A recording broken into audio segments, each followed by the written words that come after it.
Hey guys, welcome to another Hi. episode of Siffany's Walk with Grace. I think today we're going to touch on familial stuff involving holidays. Is that correct? Holidays. Yep, we just went through Thanksgiving and, um, you know, everyone's busy preparing for Christmas. Yep. And with that comes a lot of what?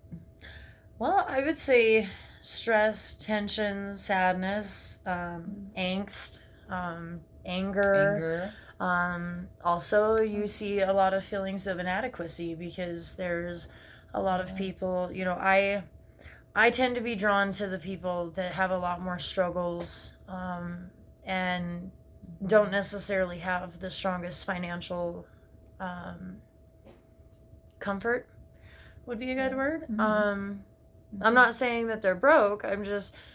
We don't like the term broke. We prefer the term our money is being prioritized elsewhere. That doesn't mean that we're broke. There's a very big difference. And so we prefer to word it like that. And so I know a lot of people that their money is being prioritized elsewhere and they struggle to be able to provide Christmas.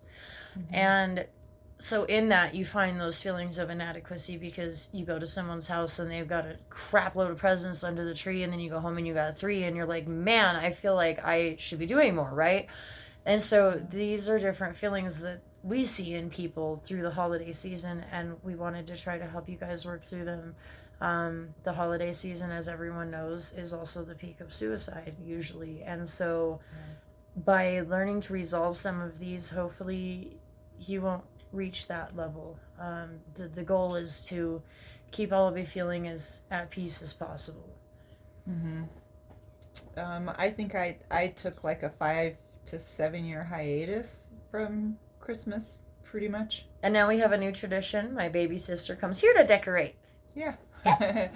However, I decorated this year and was had a lot of fun doing it with my daughter and my husband. It was a lot of fun, But it was weird when she took that hiatus because she always provided us these epic Christmases, and then she's like, I'm done. And we're like, huh?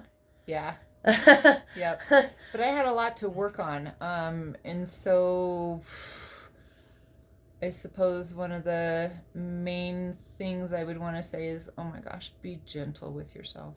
Um, no other time of the year causes such Anguish. anguish, angst. Yes, oh my gosh, I have to do it right. I have to, make sure everybody gets what they want, and all these. I know I spoke in another video about obligations. Someone's. I know I'm supposed to get a gift for work when I don't even have the ability to give something to my kiddos, but I'm expected to go do this thing at work, or um, So and so got me a gift, and now I have to get now I them have one. to. So back to the beliefs, what is driving your behavior, what is driving your feelings. And it's really hard to deal with around Christmas time because guess what?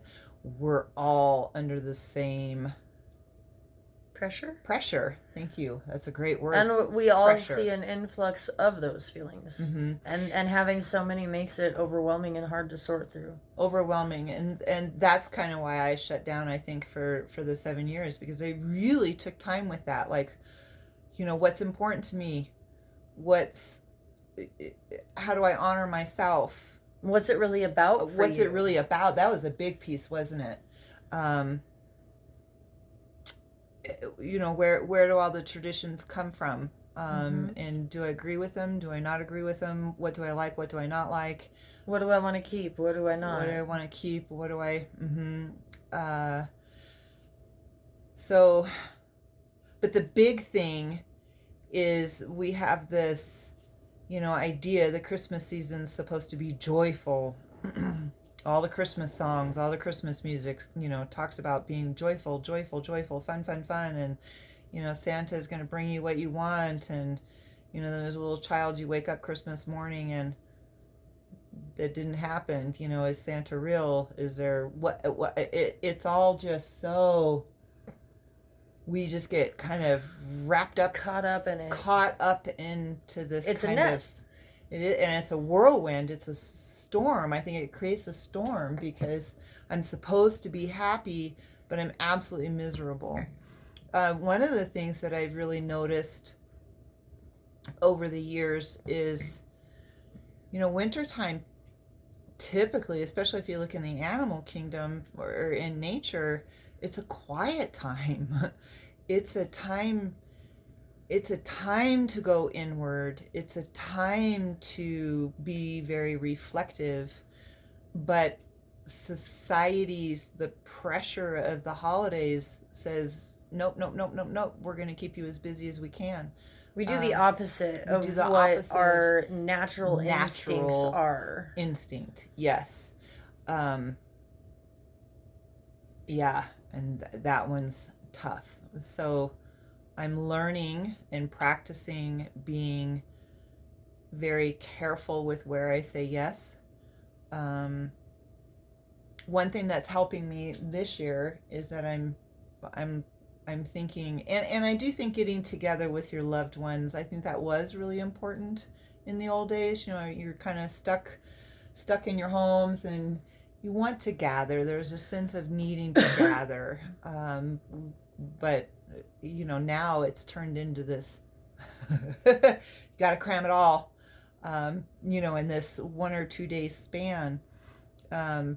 And so I'm learning it's okay if I don't get it quite all done by December 25th. That's okay. Is it okay if I extend the season a little bit? Why not? Right?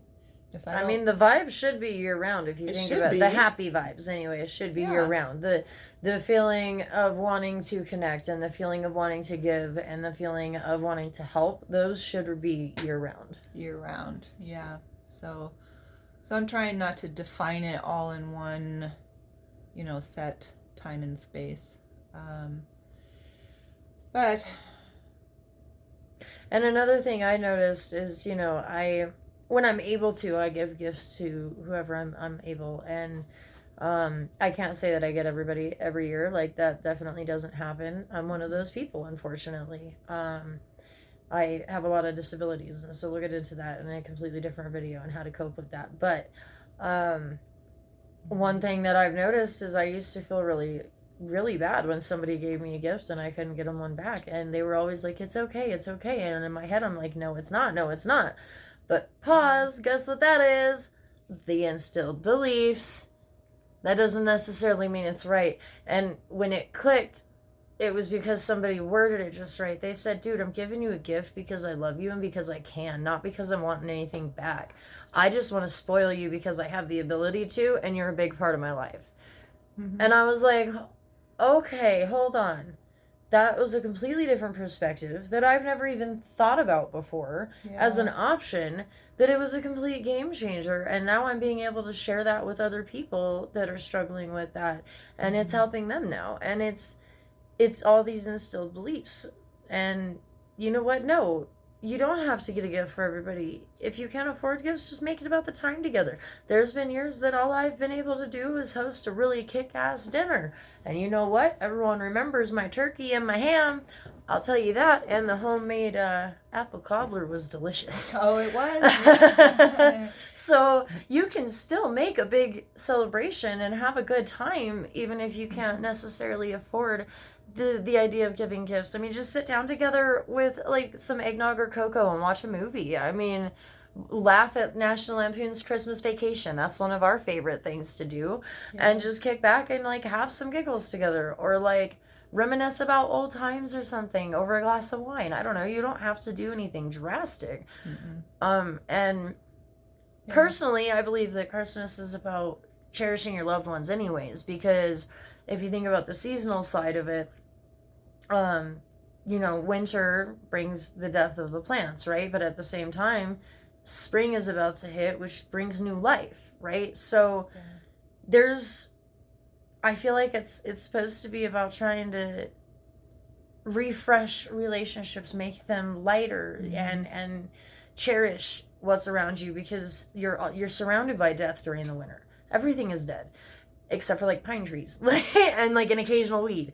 So, you know, that brings me to a thought of, well, I need to cherish life then. And for me, Christmas is a celebration of life. It is a celebration of love. And that's what I make it. And is that how I was raised? Not necessarily, no. And I'm grateful that she gave us the Christmases that she did growing up. But as an adult, I understand the struggle as well. And so I've made it special in my own ways that works for my family and my friends. And that has done wonders. Just like she had to go through her phase, so did I. Yeah. And one of the big differences is that I open my doors on every holiday to my friends, and I'm like, look, doors are open like 10 to 9. Come on in. And it doesn't matter if you bring a gift. It doesn't matter if you bring food. If you want loved ones to hang out with, you don't have somewhere to go, come on by. You want to bring something? Awesome. And that has been really special. And I've had a lot of people actually like start crying when they left and been like, dude, thank you. I've never felt so much love. And I can't express how heartbreaking that is to see, because for someone to be a full-grown adult and never have experienced the beauty that she gave me as a child was devastating. Like, your holidays were what? No, no, no, no. You're coming over here and I'm going to give you something to remember and you're going to love it. And a lot of times they'll come and they'll be like nervous about it, like expecting to get spat on almost. And not by me necessarily, but like that's what they're used to. And so they come over and they get this whole new experience, and it's a complete life changer for them. And so if that's something that you're capable of doing, I say go for it. Make that difference, because I'm over here crying right now just thinking about like their reactions to it and how happy I was able to make them feel. That was one of the best gifts that I was able to give that person, that experience. Yeah. It doesn't have to be a tangible item for it to count. Okay, I'm done rambling. Take over while I dry my face. Real tears, guys. Look, I don't know if you can see the shimmer on my finger, but like it's there. It's real. Yeah. Really good eyeliner mascara, though, I will say.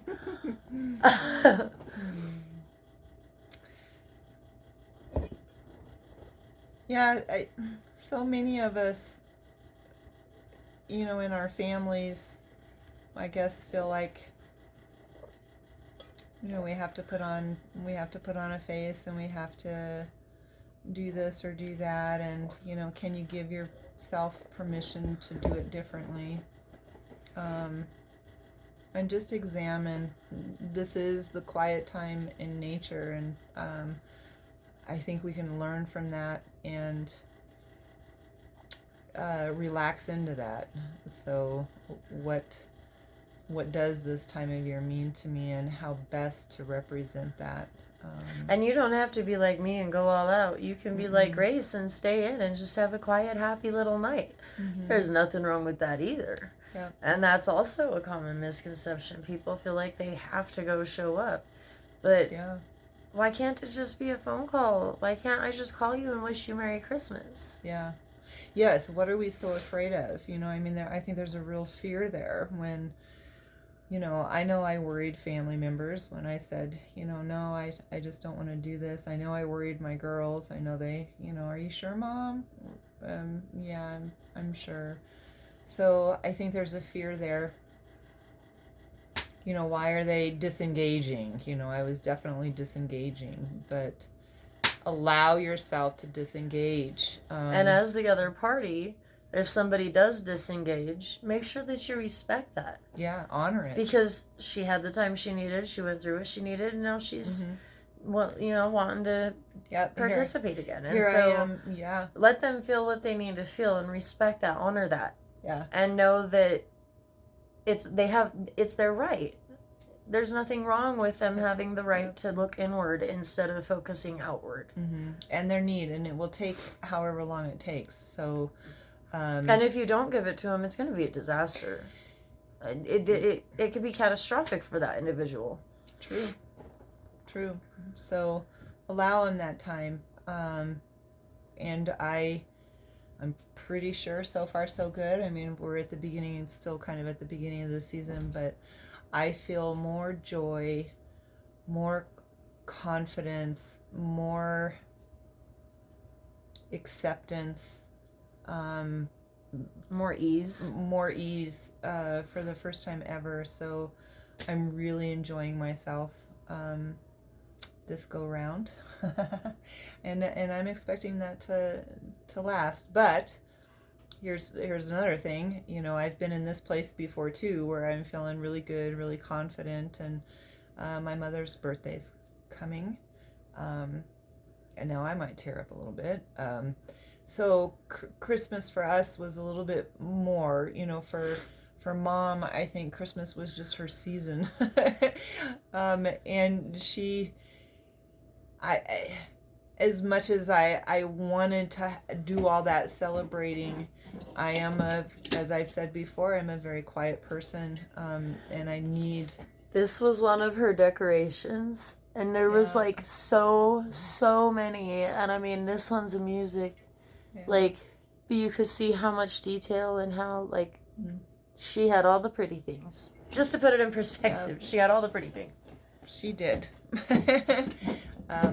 And she was a very gentle soul. It was pretty easy to love her. I think many of my own expectations may have come from myself, and I think that's something else you have to be careful and gentle with yourself and watchful and take responsibility for as you're looking at your familial stuff. Mom was by no means a bad person. She was very gentle. She never had a bad word for anybody. She was always doing volunteer work and donating. Oh yeah, yeah. But I had a sense that she was very embarrassed by me and not at all proud of me, and so more so me, because I was the little goth kid. But I don't know, maybe that's not the truth. Maybe that's the truth I told myself. I mean, I feel like it scared her because it was unfamiliar. That's how I feel, fear of the unknown is a very common thing, and people don't even realize that they're doing it half the time. Yeah, I would agree. I think that we made her uncomfortable because of how different we were. And it wasn't that she didn't love us. I think it was that she was scared, I don't understand, and so it makes me nervous, Yeah. You look at a math test and you don't know anything about trigonometry, you're going to be like, True. And I think that's what happened. Yeah. I think we were the trigonometry test, and absolutely. And she was on algebra. Yep, I'd say that's pretty darn accurate, and it looks intimidating too. Very. You're gonna look at that and be like, oh. Yep. So we're going to respond to that in two different ways. We're going to be fearful and try to shut it down, or we're going to be honest, open, and willing. How do you change? How do you heal? Be honest, open, and willing. My husband taught me that, and I love that. I use it all the time. Honest, open, and willing. Honest with myself, open to change, and willing to do the work. So we have two choices in life. That's pretty much it. Fear, shut it down, fight it, or be honest, open, and willing with it, and a way will be shown. And it can take a while, so be gentle with yourself. It doesn't have to happen overnight. And so, like I was saying, Mom's birthday is coming, and I can do really well, and then all of a sudden a memory will pop up, or something happens, and it brings it back into my vicinity in a different way. So we'll see, but I've learned when that happens to sit with it and don't avoid it or push it away. But what can I learn from this? So Mom feels closer to me now than I think ever before. Holly had a way cool experience on Halloween that hopefully we'll share that someday. Oh yeah. Yeah, guys, it was absolutely mind blowing, life changing actually for her. Yes. on a very literal level. Yeah. Yep. So family stuff happens around the holidays, and we can really miss the ones that are gone, we think we're doing okay, and then a memory happens or whatever, and we seem to kind of crash and burn. So it's definitely a season. um, you know Look at the ups and downs. And okay? use caution.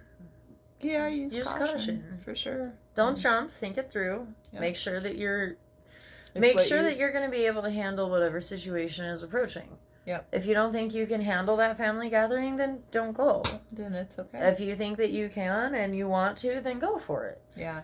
And if you feel obligated and you feel like you can't get out of that obligation, at least go in knowing that and that you're making that conscious choice, because that's still a choice no matter what we're choosing. So and I certainly still, we obligate ourselves to things all the time. And be okay with that if you need to. You can still decide, you know what, I'm going to go there. I'm going to do this. I'm going to show up, and recognize that that's your choice, and that you'll be okay doing it. Okay? You don't have to put yourself down for, well, I'm doing this, but I shouldn't be doing this. No, it's okay. I know this isn't necessarily my thing, but I'm going to do it. I'm going to do it for support of or whatever. And you can still be okay with your choices if you choose to, do that which does feel like an obligation. A lot of life is that, most of us are obligated to go to work every day. And, I'm not saying if you don't feel like going to work, don't go to work. We still have to manage our obligations. Yes. So just be more aware of that. And if that means that you need more downtime outside of the obligations, then make that time available for yourself. Yeah. I was talking to a dear friend a couple days ago. She's retired, and she was sharing with me how wonderful retirement was for her. And she was talking about when she was working, and all she had was Saturday and Sunday, and she had kids, and they had to do this on Saturday and this on Saturday afternoon and this on Sunday, and before I knew it, I was back at work, and it's a whirlwind, right? And we get caught up in it. And I'm not sure the answer there. That's one of the things that I still struggle with, because I have a lot of time on my hands, and well, I don't want to say I have a lot of time on my hands. I have a very busy life still, but I do recognize I have more time than many. I don't have a consistent 40-hour-a-week job. I don't know how I did it. I don't know how we all do it. It just feels so insane to me. Yes, and how much time we work versus how much time we have left to do the rest of the stuff we're supposed to, And another thing for me, part of why I do the open door policy at my house is because please don't hate me for this. The origin of the Christmas tree was from the pagans. They would bring in a tree during the winter in an attempt to keep the mother goddess warm during the harsh cold. And that was literally where the tree came from. So what happened was, when Christianity and Catholicism came around, they did the Christmas tree thing as a way to try to bring pagans to the Christian and Catholic views. And so, and I'm not being offensive, like, that's just like what history is, okay? So in my eyes, they were bringing in a tree for warmth, right? They're trying to provide love. They're trying to give safety. They were trying to give light, right? And so that's kind of what I make my Christmases about, is providing a loving, safe environment for anybody to be able to walk into to get the warmth of love. And that's how I base my Christmases, and it is just beautiful. And I don't know, I feel like I didn't have that perspective on it until I was probably, 23-ish, maybe? I always wanted to open the doors, but it wasn't for that purpose. It was more just because I wanted to party because I was young, let's be real. But now it's about providing that love and that warmth. And I know we're starting to run up our clock on this here episode, so I think one more thing that I personally feel we should touch on real quick is that 'tis the season of mourning, unfortunately. we see a lot of people getting a lot more depressed and sad and upset because they've lost somebody, and that somebody was such a large part of their memories and a large part of their beliefs and a large part of their celebration that it hurts to celebrate. And I feel like we need to touch on that just a hair, because I don't want to see anybody getting lost in that. And that can be a very dark spiral if you're not careful. Yeah, it can.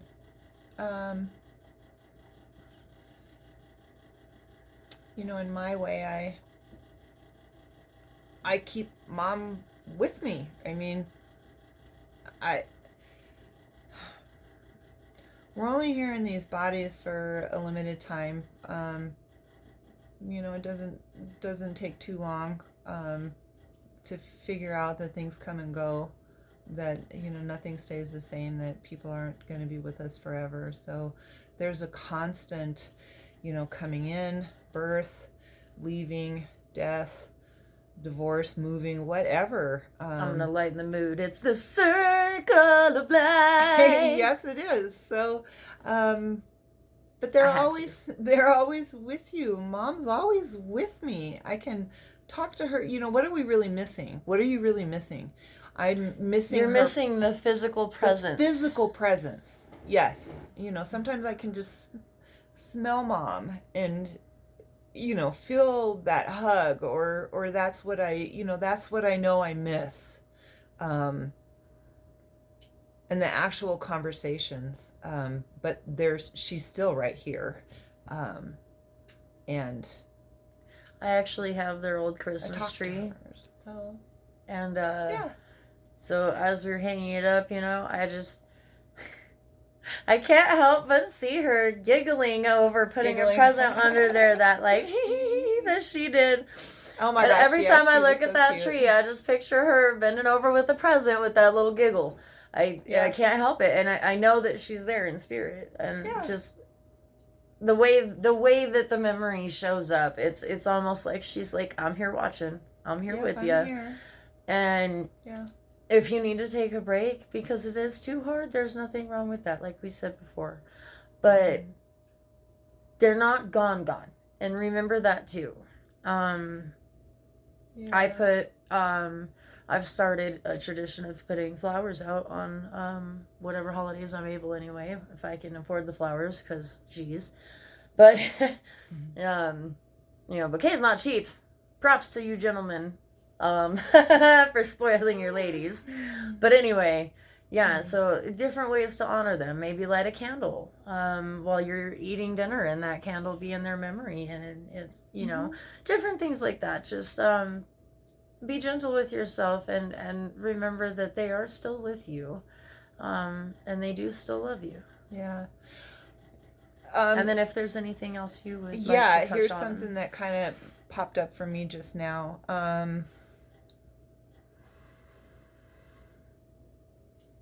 She deep breathed. Yeah. I'm kidding. In terms of letting the past be in the past, we can get stuck there, and to remind yourself that was the past. It does not have to define my now. I'm creating my now. And at the same time, creating your future as well. And within and your the now, future can be so bright. The future. Mm-hmm. But you gotta wear shades. It can be such a bright future. Yeah. And it's funny, because that means that I get to do it again. What's done is done. What's past is past. The future is what will always last. So dry your tears, wipe them away, for there will be a better day. And guess what? You have a say in building that better day too. That's the cool part about it. Yeah. You do have a say in it. You get to choose what you want to build. Are we building brick, stone, wood? What's up? Mm-hmm. Take your time on that. Build something that's beautiful to you. Yeah. So. Yep. Got anything else you'd like to add? We feeling good? Feeling good. Yeah. I hope that helps. I guess leave us comments if you want us to elaborate on anything, or if there's anything you want us to address that we missed in here that may be affecting you, or someone even maybe there's someone you know that you want to send them a video. Okay. Yeah, we'd love to hear from you. Okay. And on that note, we wish you the happiest of holidays. Yeah. And thank you for joining Siffany's Walk with Grace.